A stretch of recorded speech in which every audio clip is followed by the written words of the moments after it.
गुल प्लाजा आते जदगी एक अलमनाक वाकया, एक सानेहा। गुल प्लाजा कोई आम जगह नहीं है, ये वो मार्केट है जिससे कराची के तकरीबन हर शहरी का कोई ना कोई ताल्लुक़ रहा है। किसी ने कोई घर बनाया, किसी ने शादी के लिए सामान ख़रीदा, कोई कारोबार शुरू किया, किसी ना किसी तरह से किसी ना किसी वक्त में इस जगह का रुख ज़रूर किया, चाहे ख़ुद या फिर किसी के थ्रू यहाँ से सामान ज़रूर ख़रीदा होगा।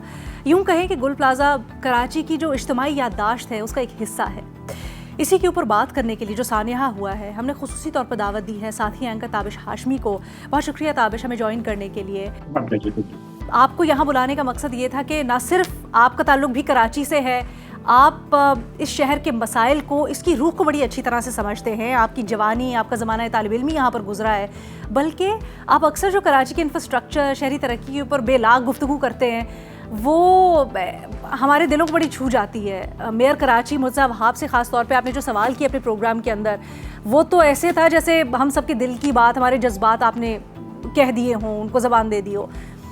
आपने जब गुल प्लाजा का वाक़या देखा, गुल प्लाजा को आग लगते हुए देखी, ऐसे मरकज़ी और मसरूफ़ मकाम पर आपने अफसोसनाक वाक़या देखा, आपके क्या तासुरात थे? आपने क्या उस वक्त महसूस किया? पहले तो ये बताएं। अलीना, अस्सलाम वालेकुम and thank you for having me. मैं आपको बताता हूँ कि मेरी बचपन कराची यूनिवर्सिटी से निकलते स्कूल जाना, फिर यूनिवर्सिटी जाना, फिर नौकरियों पे जाना, फिर हमारी जवानी का जो पीरियड था स्टूडेंट लाइफ का, मिलेनियम मॉल में गुजरा। और फिर जब हम खुद भी बाप बन गए, घर चलाना पड़ा, तो हम गुल प्लाजा से चीज़ें लेकर आए। कराची का शायद ही कोई घर हो जिसमें गुल प्लाजा की कोई लाई हुई चीज़ ना हो, ऐसा था गुल प्लाजा।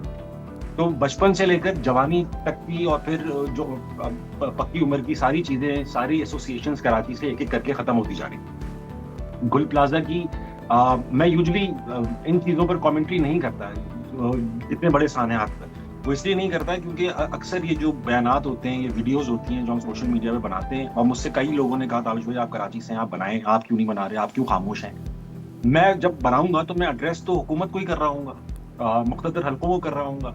तो अगर मुझे इतनी बड़ी बातें भी मुख्तदर हलकों को मुझे बतानी है, तो फिर या तो उनका काम नहीं है वहां पर जहां पर वो बैठे हुए, क्योंकि दे ऑलरेडी शुड नो कि क्या रॉन्ग है।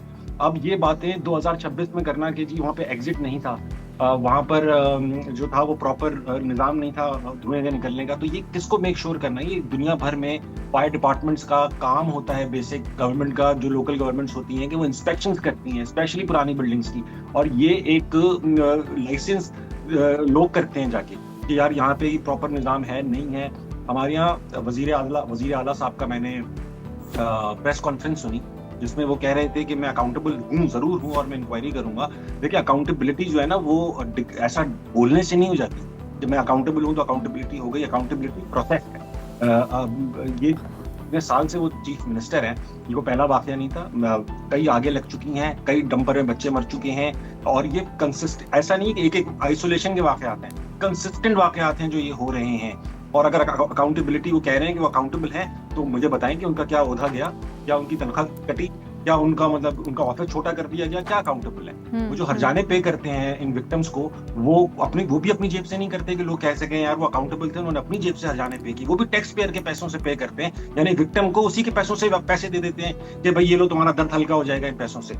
दूसरी जानिब अगर हम मुर्तज़ा वहाब की बात करेंगे, वो मेरी हम उम्र ही हैं, और उन्होंने भी पढ़ाई की है, हमने भी पढ़ाई की है लीडरशिप का। जब भी मैं उनके बयान देखता हूँ किसी भी साने पे, वो कबूल तो कर लेते हैं कि हमारी गलती है, मगर एक थर्ड पार्टी, थर्ड पर्सन या थर्ड ऑब्जेक्ट पे जरूर बात उठाते हैं कि फलां चीज ऐसी थी इसलिए ये हो गया। देखिए, अगर इतने सारे वाकयात हो रहे हों, अगर मैं 15 साल 16 साल मैंने कॉर्पोरेट सेक्टर में नौकरी की है, मैं डिपार्टमेंट्स का हेड था, बहुत सारी जगहों पे मैं सीनियर पोजीशंस पे था, अगर मुझे कंसिस्टेंटली अपने बॉसेस के सामने या बोर्ड के सामने जो है वो एक्सक्यूजेस बनाने पड़ते हैं, तो मैं एज एन एजुकेटेड पर्सन जो है वो खुद भी रियलाइज करता कि यार शायद I am not cut out for this. तो अब कितने वाकयात होंगे पाकिस्तान ना।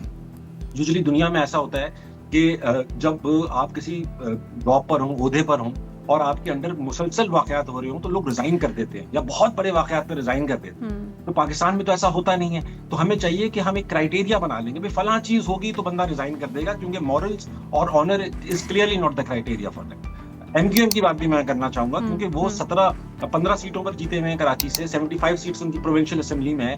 चले ठीक है, आवाम को शक है उनके मैंडेट पे, मगर उनको खुद भी शक है क्या इस बात पे? वो क्यों नहीं बाहर निकल के आ रहे? उनको क्यों नहीं यकीन आ रहा कि वो रिप्रेजेंट करते हैं इतनी सारी कॉन्स्टिट्यूंसीज को कराची के अंदर? वो क्यों नहीं एक फोर्स बन के निकलते कि भाई ये क्या हो रहा है? वो भी कुछ नहीं करते। तो और ये बात जो है वो ओनरशिप की बात है। कोई देयर इज नो, जो यूनिवर्सिटी रोड है ना, वो एक प्राइम एग्जांपल है what is wrong with this city.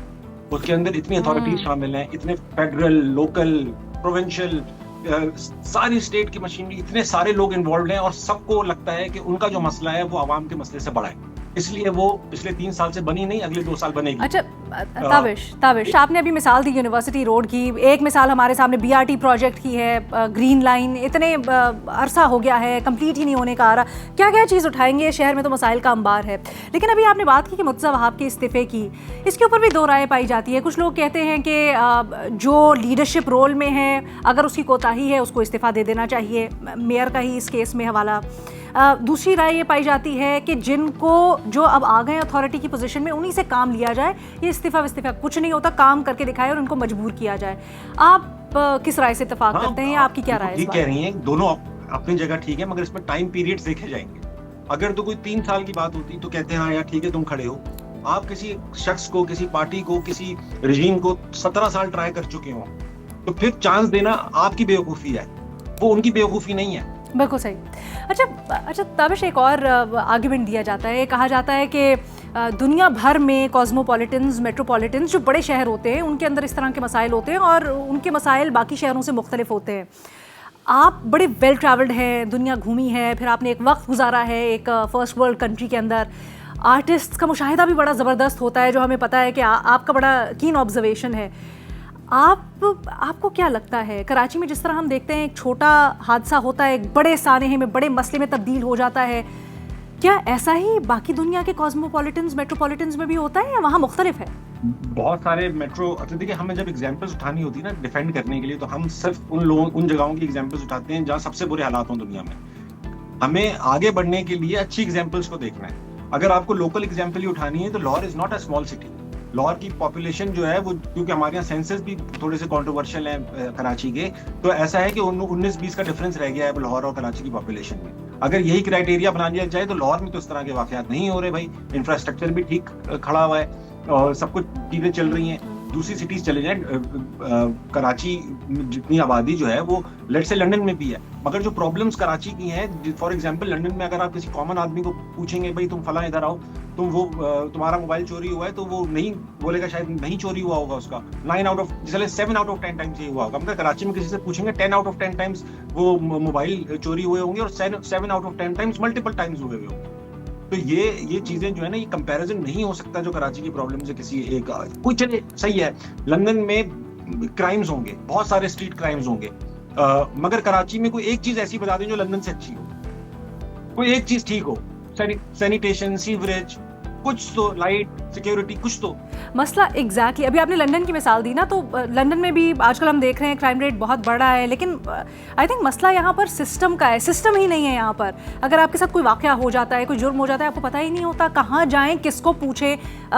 एक इदारा दूसरे के ऊपर डालता है, इदारे हुकूमत के ऊपर, हुकूमत इदारों के ऊपर, एक अजीब केओस है। अच्छा, एक चीज मैं आपको इम्पोर्टेंट, सॉरी मैं आपकी बात काट रहा हूँ, एक ऐड करना चाहता हूँ। देखिए, ऐसा नहीं है कि सारे इल्जाम मैं आउटवर्ड्स हो जाऊं, मैं थोड़ा इंट्रोस्पेक्टिव भी होना चाहता हूँ। ऐसा कराची का शहर, कराची में एक चीज होती है कि जब भी कोई जो है वो ड्राइव की जाती है, लेट्स से इंक्रोचमेंट की ड्राइव की जा रही है, या तो वहां पर यही एसोसिएशंस खड़ी हो जाती हैं सामने कि नहीं तोड़ने देंगे, हड़ताल कर देंगे, ये फलां कर देंगे। नालों पे घर बनाए हुए हैं, तो किसने बनाए हुए हैं? आम आदमी ने बनाए हुए हैं। क्यों बनाए हुए हैं भाई? जब नालों पे घर बनेंगे तो पानी कहाँ निकलेगा?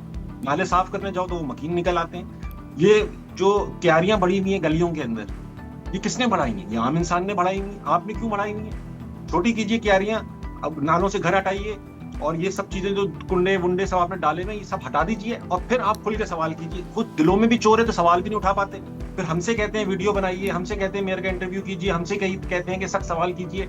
आप भी तो कुछ कीजिए भाई साहब। अगर हम भी सही चलेंगे, अगर हम अपने आप को सही करेंगे, तो फिर इन लोगों का भी आगे से जवाब देना, कोई इधर उधर के बहाने बनाना खत्म हो जाएगा।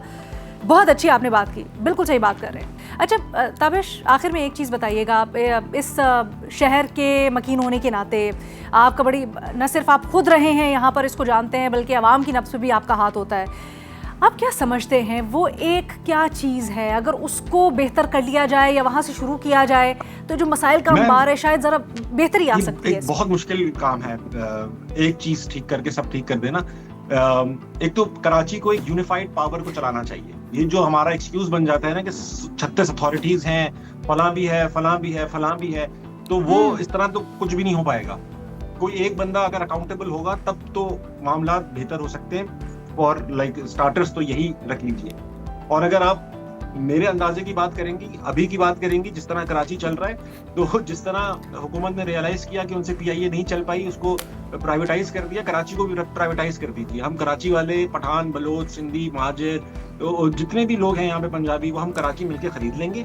अगर यही चलने का क्राइटेरिया है और स्टैंडर्ड है तो उस तरह तो हम चला लेंगे। इससे बेहतर शायद चला लें, क्योंकि इससे बुरा तो चला नहीं पाएंगे हम कोशिश के बावजूद। ये भी कितनी अफसोसनाक बात है कि बात यहाँ तक आ गई है कि शहरियों का सिस्टम से, हुकूमत से एतबार ही उठता जा रहा है, और वो यहाँ तक नौबत आ गई है कहने की कि आप लोग छोड़ दें, अगर आपसे नहीं गवर्न होता, नहीं चलता, तो हम खुद चला लेते हैं, हमें दे दें। बहरहाल thank you so much Tabish, आपकी बड़ा कीमती तजर्बा, बड़ी कीमती राय और मुशाहिदे से आई होप कि अब 2026 में हम कोई फ़ायदा उठा सकें और आगे इस तरह के वाक़यात ना हों। ये जो छोटे वाक़यात इतने बड़े साने हाथ में बदल जाते हैं और फिर हम बस देखते ही रहते हैं कि क्या करें, किस तरह से हो बेहतरी, ये अब आइंदा से हमें देखने को ना मिले। Thank you so much Tabish आपके वक्त के लिए।